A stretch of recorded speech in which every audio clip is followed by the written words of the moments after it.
The bodies of the two children, a 3-year-old boy and a 14-month-old girl, had been hurriedly buried by gravediggers before relatives arrived at the cemetery in Sarajevo.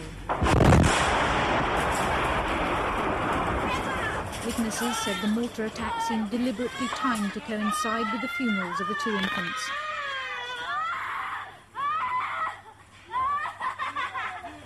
The baby girl's grandmother was hit and badly hurt, and journalists helped take her to hospital while the attack continued.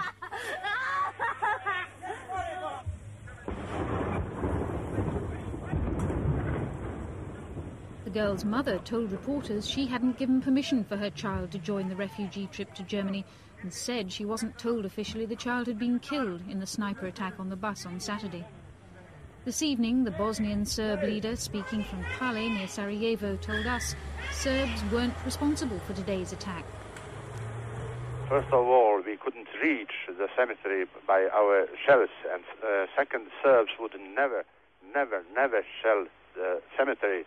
And third, all of those matters are staged. They are same script to blame Serbs. They usually do everything to blame Serbs, and usually they do it in front of cameras. So who do you think it was? Muslim side, indefinitely.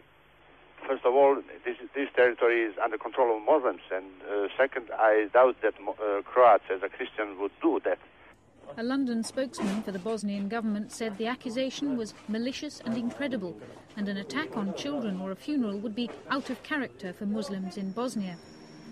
At a military airfield in the former East Germany, the rest of the original group of children were being welcomed after their 3-day journey from Sarajevo. The two German politicians who'd been prime movers of the rescue again said their course of action had been justified. The youngest of the 42 refugees is 6 months old.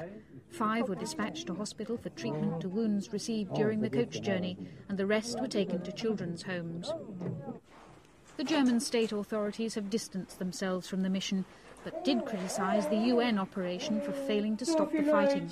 And this morning, the UN effort was described as ineffective and a multinational mess by a British politician just back from Bosnia. The UN should establish safe havens for refugees, according to Paddy Ashdown, and it should patrol Yugoslav airspace and threaten air attacks against any offensive weapon emplacements. He ruled out the use of troops. It is an air interdiction operation that is needed. If the UN were to declare, starting with Sarajevo and Gorazde, that the airspace above those two beleaguered cities, for starters, was taken under UN mandate, that we were prepared to patrol those and it would require a minimum of aircraft to do so, and that we were prepared to make sure that that airspace was not available to Yugoslav Air Force planes, irrespective of who they're coming from, and that within that airspace, after a given time, any heavy weapon or tank found engaging in offensive operation would be subject to attack. Strafing particular positions or flying over the area is not going to persuade anyone that we mean business. So it really doesn't advance us further than the dilemma of whether we are prepared to put our soldiers to perhaps die on the ground in order to stop the fighting. As to safe havens, far from discouraging the policy of ethnic cleansing, it would actually encourage it. And far from providing a solution to the large movements of people, it would actually perpetuate the policies of ethnic cleansing and the division of Bosnia. There was support, though, for the Ashdown suggestion that Britain should offer generous help towards stockpiling food for the winter if it was unwilling to take in more refugees from the fighting.